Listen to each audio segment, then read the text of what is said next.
Hi, and welcome to another episode of the Sober Living Stories podcast. My next guest is Faust. Ruggiero. He's a psychologist who's been in private practice for more than 35 years. In 2016, he began to develop a book series called the Fix Your Self-Empowerment series. And with book 5, just hitting the shelves, 3 weeks ago? Yes. He's here today to talk about his practice as a clinician, his experiences, his expertise in working with recovering addicts, alcoholics, and all the other areas that you have worked with. Just give us your expertise, your experience, what you see, and what this book is about that can help the person who is looking to overcome addiction. Welcome to the show. Jessica, thanks so much for inviting me. It's a pleasure to be here with you. When you talk about addiction, people almost always go right to drugs or alcohol. They tend to do that. And we know, particularly if you're recovering, anyone's recovering, there's your primary addiction, and then there's all the other ones that come along with it. Mm-hmm. And then there's the ones you substitute when you get off when you right. go into recovery. There's so many. In the book, I put 17, I think, with 17 addictions in the book. And I like to write, and the way I counsel, if you're coming into my office, my approach is, let's get all the information that we need about you. Let's give you all the information you know about, in this case, your addiction, and then let's give you action steps. These are things you can do to change it. It's just like if you go into a 12-step program, what those steps are, they're action steps. That's what they really are. Let's do these things, learn all of these things. So, when I began to learn about treating addicts, it was really the 12-step philosophy that I learned, and that even though I'm not recovering, I follow this every day. This is what one of my guideposts. So, I wrote the book the same way. Let's put action steps at the end of all the chapters. And then at the end of the book, there's 10 chapters of the master plan, if you will, to get yourself into recovery and progress through it. I had read an excerpt, and I love the directness of it, how it said, what you put in, you're going to get out. And I find that to be really true, because when people work really hard at overcoming something, they tend to be invested. So they're not going to step out as quickly, to have to redo that process. And you also talk about support, how important that is. And then family, not just the person, but like how the family handles it. And those are such important components. Could you just kind of break that down? Yeah, absolutely. When you talk about the first part of it, that commitment, how much you're going to put in, I always use the example of the person, let's say, who was drinking or using drugs and goes to the first 12-step meeting and decides they're going to sit in the back of the room and they're not going to get a sponsor and they're not going to do any commitments and, they're not really going to work the program, but they go to the meetings. They may go to 2 or 3 a week. That's great, but that's how much you're going to get out of it. You're really not getting into the guts of the program. So you want to, what do you want to do? You want to select your meetings. You want to have a home group, and you want to take commitments and have a sponsor and work those steps. That commitment is essential, I think, because you're right. Now you're invested. Now you're doing the things you need to be doing. And it's a program for life. That's the other part people have to understand. It's the person that comes in my office and says, I just want to get cured from this. And I said, well, you're in the wrong place, because I don't have one. It's a lifetime program, but that's anything we do in our lives. That doesn't just apply to addiction. You want to make changes. I think we have to think enough of ourselves to say, I like getting up and working on me every day. I like that. Yeah, I like how you put that. You have to think enough of yourself too, because I really think that initial step to overcome any, and like you had said, you had 17 different addictions outlined in the book. So true. There's so many in all different areas of life. But when you make that like internal decision that I do not want to do it this way anymore, then you can come in and sit in the front row or do the thing that you have to do every day to succeed. Yeah. And, you mentioned that family component. It's never, if you exist in a family, in a work environment, lots of friends, whatever, everyone is affected by the addiction. Not only are they going to be dealing with the results of what you do and the effects, they're also going to play their part in the addiction, because survival in the addiction means I get to do things to not rock the boat or protect my own interests. And now I'm enabling, and sometimes it's for profit. I like to keep you addicted, so I have control over things. So, putting that family component in the book, and I did that in every chapter. So if the chapter was on Oh, wow. gambling or the chapter was on self-abuse or whatever, I Hmm. laid out the way I wanted to do this in the book was to talk about the addiction, give some statistics, but then I wanted to go into the production for the way it progressed from use to abuse to addiction. Then I Hmm. did another piece of the chapter that's what happens to a person in the grasp of the addiction. Then the following part of the chapter was the collateral damage, which is the family section. Then I went into the steps for each and every addiction. Then I went into that whole guidepost that's 10 chapters, the Hmm. blueprint for getting sober. And that is not just an individual thing, it's a family thing. It Yeah. has to be. We don't get Yeah. out of nobody gets out of this unscathed. It doesn't happen. Right, right. Yeah, it's so true. So I had heard someone say once, and I just thought it was kind of true. Like if you think about dancing, like, and you've been dancing like salsa your whole life with this person, right? And then when you go in and get well or get better or make a huge change, then you're going to start like dancing a different dance. And like they're either going to come along and learn that new dance with you, or they're going to probably fall away. And the ones that come and are committed to learning that new dance, everyone really profits from that. Or, the family system changes for the good. But it's hard sometimes to shift that, Well, isn't it? one of the chapters I do on that blueprint for everybody to follow is what I call just about making decisions. Hmm. People firmly believe that when they stop using the drug of choice, the activity of choice, whatever it is, things automatically get better. And I tell people that's only the starting spot. Now you're going to be into the repair work. Now you're going to be into understanding all the dynamics and all the connections involved in that addiction. So now is when all the work begins. Now is when you start to see all the things. Oh my Yeah. God, this is going to be, this huge mountain in front of me, which of course is why we say one day at a time. Let's do things nice and simple. We keep it at your pace, but you keep on going forward. That's the key. Family will come along or they won't. Hmm. That's up to them. You will have decisions about who gets in, who gets out. That's why there's people, places, and things. You're going to make Sure. decisions now where you were on autopilot. I always call addictive autopilot before. Now you're on conscious decision making in everything you do. And the other part of making a decision or setting a boundary, whatever it may be, is now you've got to have to defend all those things. Now you have to be accountable. Yeah. And that's where you need help. You have to have a network, Yeah. I support agree. I people, agree. physicians, Hmm. clinicians, whatever they may be. Don't do this, try to do this on your own because you won't. Yeah. Yeah. And for the listener, when you first hear like it seems like daunting, like, oh, you have to do this and you have to do all this work. When you think about being in an active addiction and then hitting the point where you make a decision, make a change, and then you have all this work ahead of you. But the end result and the process itself is so revealing to who you really are that it should be like, sure, it's difficult, but it's so rewarding. It's just everything. So I don't want listeners to be discouraged, although there's so much waiting on the other side of that. It's absolutely incredible. Well, yeah, and you're not doing it alone. I always try to make that distinction for my people. When you were in the addiction, you were doing this alone. And that's Hmm. what you chose to do. You didn't open up to anyone. Everything was a secret. There were all the games you played, all the things you did to maintain that addiction. You all did it all by yourself. Whether you believe it or not, whether you understood it or not, it was a lonely place to be. But you're not using addictive measures to move forward. Now we're opening up. Now, Hmm. if you're doing the right things, you're going to get a sponsor. That person is going to be there for you. You feel like you want to use, you feel like things are getting overwhelmed, you can call that person anytime. If you're going to meetings, you know how this works. You don't just walk in 5 minutes late into the meeting. You get there 20 minutes ahead of time and Hmm. you talk to people and you exchange what's going on. Yeah. And if you're smart, you go to all different kinds of meetings. So you have your speaker meetings, but then you have discussion meetings and step meetings and big book meetings and all those things. So you do the right thing. You go to all these things. You let people in. You get a counselor if you need one who understands addiction, so you can start piecing your life back together. You let people in. Addicts don't do that. Addicts tend to want to push people out.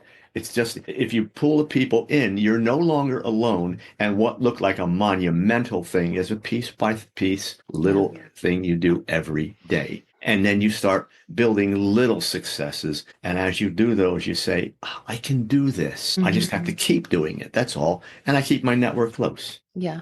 Yeah, good points. Absolutely. And I think that the relationships that you build in that are authentic and they are real, as opposed to maybe what was happening before. It is, you know why? Everyone, most of the people you meet in the rooms, they're all trying to get better also. So all of a sudden, you've come from a place where people weren't trying to do that. They were beating themselves up to a place where everyone is showing all the love they can, all the support Mm-hmm. they can, all with a united goal, which is to stay sober. When did you ever have that in your life? When you look Mm-hmm. at that, you say, wow, that's there, and I can rely on that anytime I need it. What a nice place to be. Yeah. And what's great about 12 step, I think, is it is a program of action, but there's also a spiritual component. So it's like a combination, and it's that actionable steps that can take people through their everyday. And the cost of it is so good because it's relatively costs nothing. If you have nothing, you give nothing. But so, it's really, and there's now with online, people can access it anywhere, even though in person is probably best. Sure. You talk about the spiritual part and the higher power and, being a person of faith myself, I Sure. understand that and I teach that component and I have it in the book, a chapter called Powerful Surrender. People assume that when you surrender, it's a weakness, but what you've done, what you're really surrendering is all the garbage. You're taking all that stuff and you're surrendering it. I'm no longer going to be a slave to that. I am going to surrender to one entity, which is my higher power. You will define that as you define it. For me, it's God, but it may be something for someone else. And then you attach to that and then you're able to work through your higher power and turn things over instead of worries and pain. You learn how to turn things over to the higher power, connect to a more powerful energy source, if you will, and move in that direction. Again, another part of the program that really helps help you in the transition. Yeah. Yeah, I think that's true as well. That surrender part may be difficult for people who've been going it alone, self-sufficient, independent, kind of fearless out there. And then they put all that down and they're like, supposed to give something over. It's such a good flip of once you really can understand what that means. When you're kind of giving over control to something beyond yourself. And then you start to live in that. And once the contact's been made, you start to see it everywhere. So it's really a gift. It's hard for a lot of us to get humble and then say, I'm going to trust someone. All of a sudden, Mm-hmm. this person who I've been, where I keep everything close, trust nobody, let nobody in, and I'm the master. At least I believe I'm the master of my own destiny. But what I am is I'm a prisoner of my own destiny. All of a sudden, I'm turning that over and saying, sure, you can come into my life. I'm going to let you have all this private information. And I'm going to trust you with that. And that's a big step to take. Again, I tell people you're not going in and unloading your entire life at one time. It's again a step-by-step process. You learn how to touch. There's a back and forth with that. Because, if it's a sponsor, you're going to trust your sponsor, but your sponsor is also in the program, so they have to trust you. So that reciprocity is really, really powerful once it gets going. Yeah. What do you think is, from your experience over the last 35 plus years, what do you think is the hardest to do in the beginning couple months for people who are looking to overcome something? Is it just, basically like white knuckling kind of things, or is it getting back into their daily life or relationships? What do you see as the most difficult part? The hardest part to me, it's a twofold thing. The first one is to make the decision to say, okay, I'm not doing well. I have to stop telling myself that, well, it'll be better, or it's bad Mm-hmm. because that thing happened. It's not good because I'm not making good decisions, or the place in my life I'm at, I can't seem to get out of. So my first decision is that I'm going to get help. The second part of that is to now know where to go so you can Mm-hmm. start the help process. And I tell people, if it's an addiction, you have 3 or 4 ways you can go. You can go to a counselor, you can go to a 12-step meeting, you can go to your family doctor, or you can go online. I provide in every chapter, I provide the national numbers, the helplines for people to go to with every addiction. You have places you go. You're going to make that first initial step. For a lot of people, that the first step, and actually there's a fifth person you go to, which is a friend. My friend used to drink, and now he or Mm-hmm. she hasn't had anything in 3 years. They went to that meeting, and hey, Can you help me out? I'm starting this. Yes. You just want to get someone else in the picture to help you make the first step, which is to get in there and get things started. Everything goes from that point. Yeah. Yeah, it's true. I think there's a lot of, it's hard to ask for help if you have not for years. And I think that, can delay your recovery for years. And so just that initial, like, go in and say, hey, I need some help, and just watch what happens. And I find that, if you're genuinely, if the decision's been made, you're showing up, people will bend over backwards to help you if you're helping yourself, if you're showing that interest and they know you really want to get well and make a change, they'll really step forward and help you.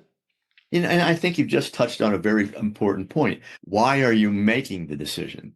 I have people that come and they'll say, well, I need help for my drinking, for example. Why do you want to get sober? Well, life it hasn't been good and I should do this. Are you married? Yes. How's the marriage? Well, my spouse says they're going to leave if I don't get help. I said, that's a great little push, but if you're doing it for them, you know where I'm going with this. It's not going anywhere because you didn't say, I need it. You're saying, if I don't do this, you're going to leave.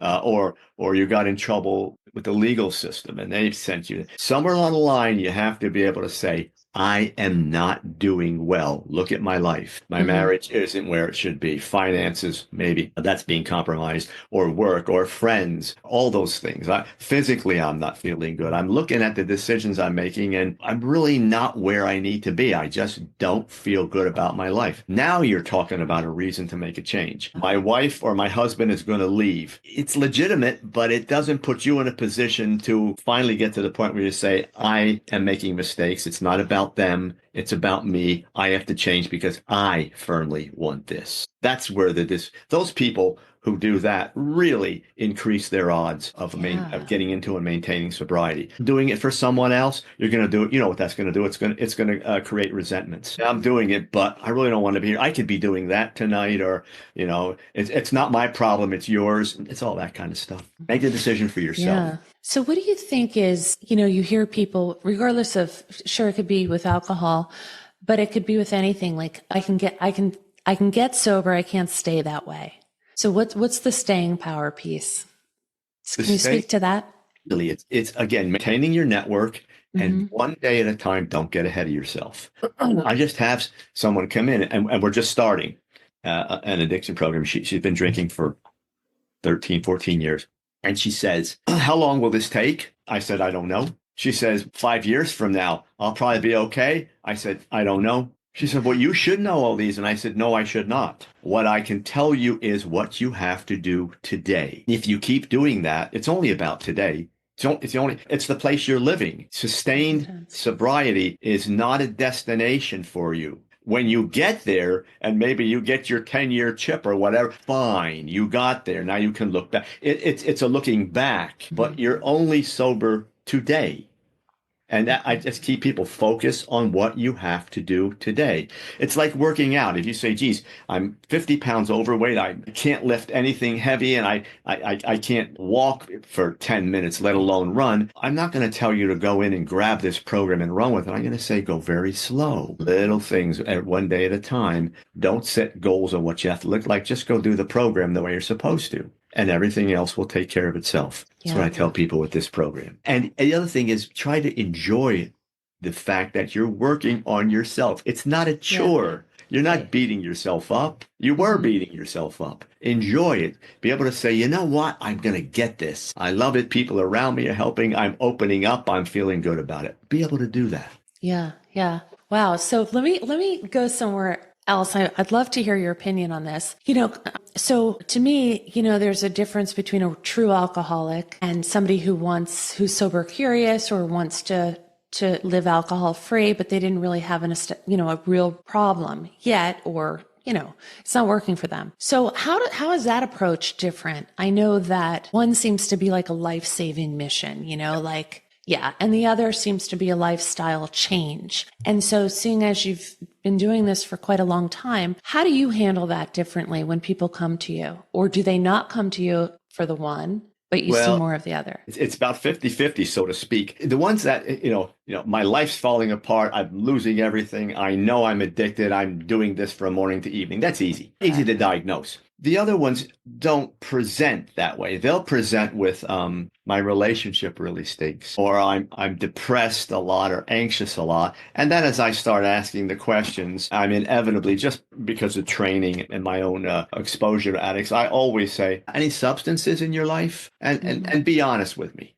Let's talk about this. And then they'll say, well, they won't tell me that they have a problem with it. They'll tell me that because other things are happening, maybe they drank a little more, or now they're smoking pot and they got their medical card, but they also buy some, and they're supplementing their prescription, or the gambling, and well, I only do it once in a while, but yeah, how are your finances? Well, So when we go in and we start doing history and we start really getting all the facts together, that's when all this problematic behavior comes out. Sometimes I find addictions hidden there. Sometimes I find the movement toward that progression, that where it's going to take hold. And then the other thing, of course, is family history.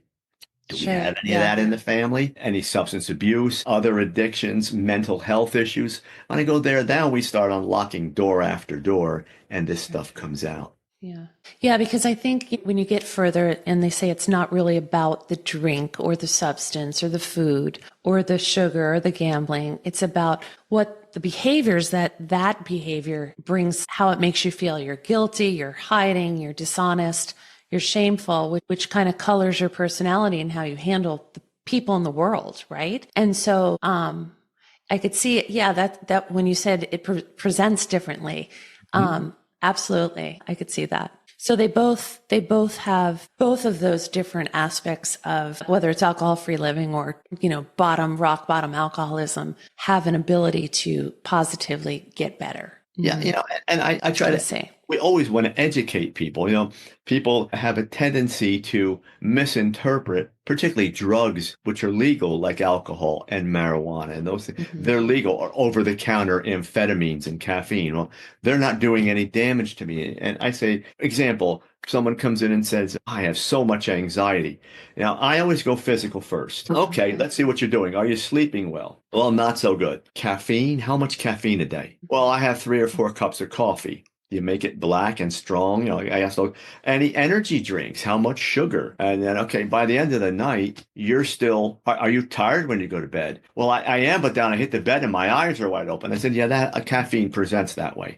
It's not, because a drug is legal, it does not mean it's okay. We've legalized pot now, and everyone says, the old story, you can't get addicted to pot. Well, you certainly can. Absolutely. Sure. And long range, there is a marijuana toxicity that builds in the brain, and it's almost like an alcoholic's wet brain. After a while, that's very hard to reverse. I try to let them know that, these addictions are compulsions, are where the brain is now becoming overly stimulated and you cannot stop. There's a neurological component we have to look at with all of this. And it crosses all the addictions. The one thing all addictions have is that it stimulates the brain, and the tolerance continues to build in all addictions. Wow. So just because a drug is legal doesn't mean it's okay. Yeah. That's no means. And that would be like caffeine, sugar, marijuana today. Alcohol. Yeah, absolutely. Yeah, I could see that. So yeah, that's really, and it's just everywhere. And there's just, everyone moves so fast and we consume so much, and there's just such a drive for more. It's interesting. When you look at the legalization of marijuana, everyone says, well, we legalized it because it has medicinal. No, we didn't legalize it for that. We like our drugs. We are a drug culture. We like the stimulation and the excitement. It produces tax dollars now. It's a big money crop, just like alcohol. That's why it's legal. You can't stop it from being produced. So the government cashes in. We like our euphoria, so we push it. And now you'll notice it's not just legalized for medicinal purposes. That was only step one. Now it will be legalized for recreation across the country. Right. We will have a whole new brand of addiction, of addicts now. We will have marijuana addicts. Yeah. And if you look, and I think about the driving, drinking and driving, bad, smoking and driving, not good. And if you look in the past over the years, I saw like in the past, say 20 years, just like this influx of the drugs change. Okay. You had the opioid epidemic before that, crack cocaine. I don't know, like before that, it was something else. So I look ahead and I think of marijuana as being like this, even though it's like there's a dispensary on every corner. I don't know where you're from. I'm in Florida and I kind of see them crop up and I'm like, wow, okay. This is like every corner. Uh-huh. And, when I was in Colorado, it was legal at that time. I think it was legal when I was there, but not here. I don't even know if it is here or not, but how can something be so available for medicinal purposes and not be abused or overused in other areas? It's It's just, like I any don't see drug, how it's going to be good. we're manufactured to deal with Mhm. intense chronic pain. Well, look where the opiate epidemic went. Yeah. Marijuana will be the same thing. It's not going to be the hard drug like an opiate, but the opiate you might have, Mhm. depending on the person, you might take it 10 times a day, or you might take it 2 or 3 times a day and get addicted. Marijuana, it's not just, you put it in your pipe and smoke it anymore. The roots to get it into your body, gummies and other oral roots Mhm. they have their pens with them, and people don't know because the smells are all disguised. So now, you walk out and you take a hit off your pen and it goes on all day long. And people will say, and you know where I think where I'm going to go with this. People will say, I'm doing that because I get anxious. No, you're doing that because you're addicted, because when you stop, it goes down and you got to Yes. bring the drug back up in your body. So now what used to be something that helped you with your anxiety now Mhm. creates your anxiety and you Mhm. use more of it. That's the addictive flow. And That is people the don't, textbook addictive flow, it right? absolutely is. So Hmm. that's what we'll expect next. You Okay. know, Yeah. so I always say we're gearing up for the next new addicts that will come in there, and they will be younger because of the Hmm. pot. They will start smoking pot much, much younger. It'll be Hmm. legalized. Parents will be smoking. It'll be around the house. There's the vape Wow. pen over there, and the kid Wow. walks over and does this, holds his breath, and walks out of the room, and we have a whole new uh, Wow. clientele, and Hmm. it's going to be something that we have never seen before. Yeah, I remember about 10 or 15 years ago, or maybe 10, I don't know, when the pills were big. And I remember thinking, gosh, I've never seen so many young people, like 20, say 20, 30, so much pain that they needed to. And yeah, and just people that college kids just started stealing things and just unexpected, like regular, it just took over so many people's lives.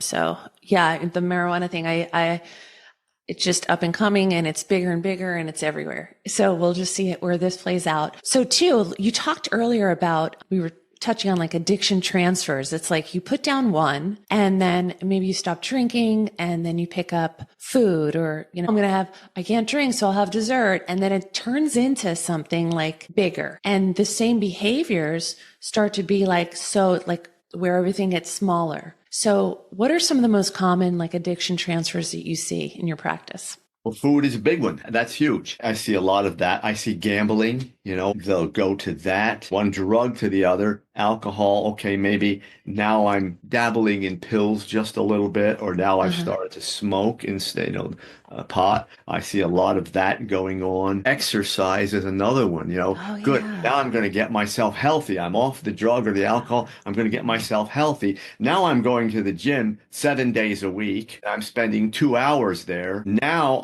along with that, I'm starting to look good. So now I'm going to change my diet and all the Right. stuff is going out. I'm just going to put tons of protein in and I'm not. So now the key is that once the brain gets used to the acceleration and the high and all that euphoria, it seeks it out. What we're really doing with addicts, if we treat them properly, is to learn how to take that euphoria and drop it down a bit on a scale of 1 to 10, so to speak. The brain now wants an 8, but the brain will be just as happy at a 2, which is fine. We want to get back to simple pleasures. Addicts have a difficult time doing something very simple, simple pleasure without their drug of choice with them. So we want to, the training is to get that brain to slow down Sure. not seek out all this huge, this large, this overabundance of euphoria it does not need. Because if we Yes. don't do that, then the brain says, okay, I can't drink or I can't, what else can I do?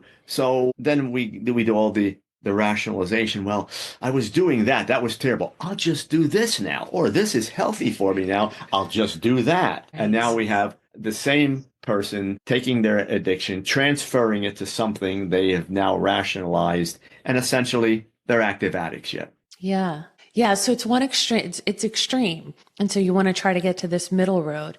And in that middle road, I think what happens is, at first it's uncomfortable because it's not familiar to a lot of people who've been living like addicted. But when you get there and you experience like the calm, the peace, the serenity, the simplicity, because it's a lot of work to maintain an addiction, no matter what it is, whether you're hiding it or eating all protein or going to the gym or whatever it is. But so when you live in that middle road, it's a really great place to be, but it doesn't seem so inviting to someone who's been living at extremes, and I know that was true for me, but really now the goal for me is like to get to that middle of the road and to stay there more often, because that's where you can really enjoy your life and like see people and like eye to eye and present tense and how time becomes important and more meaningful. So because I remember years and years ago, my main goal of my life was to just like calm my mind down and to just not have it race and to just be calm. And, somewhere along the line in the busyness, it comes back and it's like, oh, no, how do I get back there? And you get back there by living a life in the middle, I think, if you're an addict Well, you or do. an It's, alcoholic or. I try to help people understand that our brains learn, and learning is just repetition. Yes. It's Yeah. repetition. So it's not this ingrained, like you can't be that because you're that. No, the Right. brain. It's a retraining. Yes. So Talk about that a little. That's really interesting to me. And I bet to listeners you and know, hopeful. it is. I tell people, think about it this way. You didn't just, you were a kid and you were born an addict and start doing all these things. Somewhere along the line, you train your brain to accept this higher level of acceleration, this action. So that should tell you that the brain can learn. Now, if the brain can learn that, why can't the brain learn to slow Mm, down and appreciate things at a more simple level? What you have to do is give it the opportunity to learn. yeah. That's so Now, good. I have a Yeah. friend that lives in the city, and when I would visit him, it would be sirens and it would be action, and let's go to this club and people everywhere. And we get back to his apartment, and I would say, "Let me just calm down." He'd come to my house, and when it was time to go to bed, I had to put a television in his room. This is way back in the 80s. Right. I had to put a television in his room just for noise, Right. because Right. if he didn't hear the sirens and the yelling and the screaming, he couldn't go to sleep. Right. Training Right. program. We get into recovery. One of the things we're doing is retraining our brain to understand and be able to enjoy simple pleasures. It's sort of like you're going to the fair and you can enjoy walking around and having a nice time and talking to people versus the one that's got to get on that roller coaster and go frontwards and backwards and upside down. Right. Right. And if they didn't get on the roller coaster, how was your evening? It was okay. We just kind of walked around and did nothing. Versus the other person who says, it was really enjoyable. I saw so and so, we grabbed something to eat. It was nice and calm. We had a wonderful time, went home, and it was nice and easy. Yeah. Look at So to do that. Not that you have to do it all the time. sure. Nothing wrong with riding the roller coaster, but you shouldn't need to do it. That's the key. Right.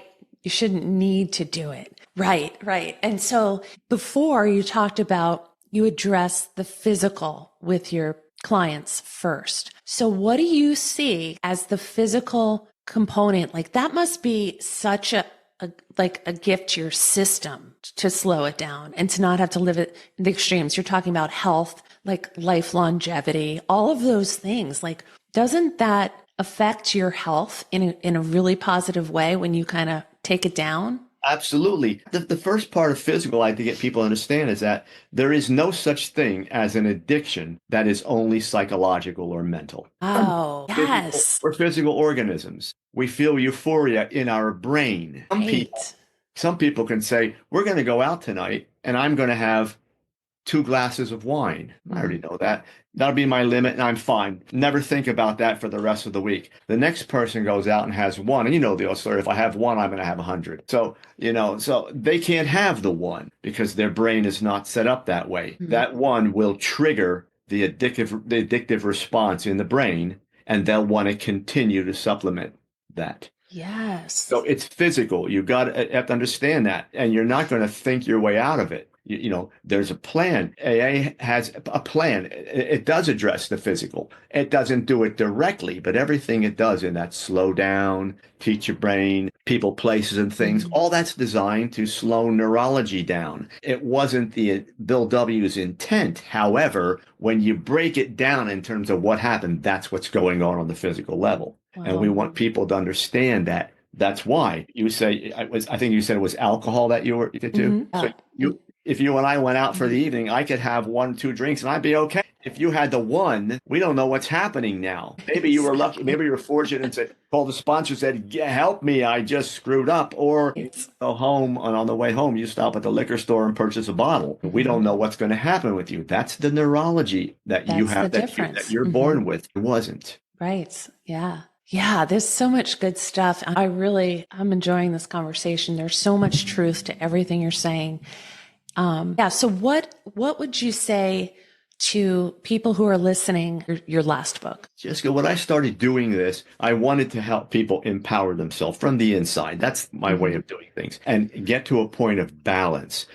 We're physical, we're intellectual, we're emotional, we're spiritual. Again, if you look at the 12-step program, it hits all 4 of those. We want to get those in balance, not at a high level anywhere. I always say on a scale of 1 to 10, it could be a 2 or a 10. It's irrelevant.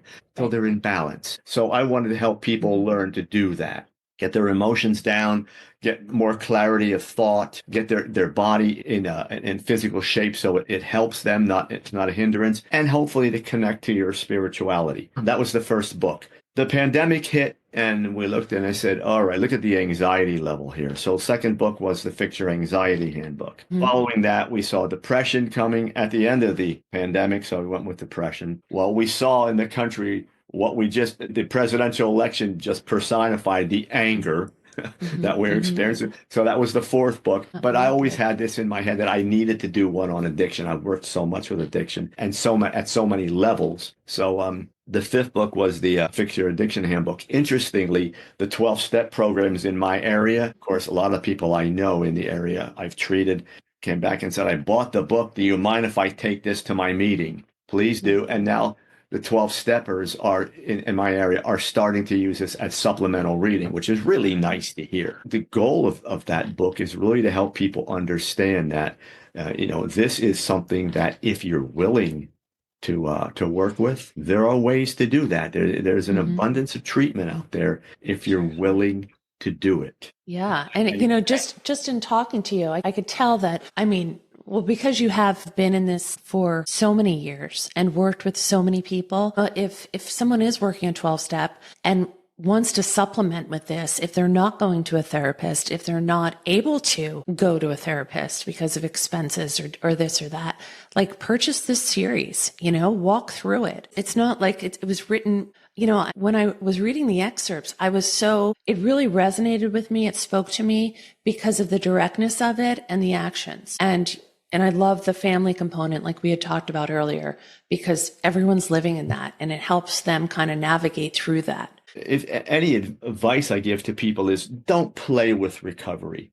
There is no such thing as your Mhm. version of recovery. Everyone likes to think that way. Recovery the way I teach it and the way I counsel is an all or nothing proposition. Mhm. It's just you can't get your defenses and deny this and rationalize that, and it Mhm. doesn't work. You got to be brutally honest with yourself and the people that are helping you. If you're willing to say, okay, it's done. I am putting myself into this. Yes, I know what I'm signing up for. It's going to get hard. However, I'm not alone. And every step of the way, as hard as it gets, there's going to be that person there who is going to help me. You don't have to have a counselor right away. There are support groups everywhere for all the addictions. They're Exactly. online. Exactly. There are Hmm. 12-step programs. There are free ways to do this, and people just waiting to wrap their arms around you, but you got to give them a chance. That's right. That's right. Well, it was such a pleasure having you on today. So much good information. Where can people buy the book and where can they find you during the week? The best place for both of that is my website. It's my name, FaustRuggiero.com. And as you said, excerpts from the books are there. You can see what they're like, everything about the books, myself, the appearances, all those things. They're all there. And there's a contact link. And I do get back to people if they contact. Okay, wonderful. Thank you so much for being here and sharing all of that information to listeners. It has been a pleasure. Thanks for asking me. Wow, it's been great.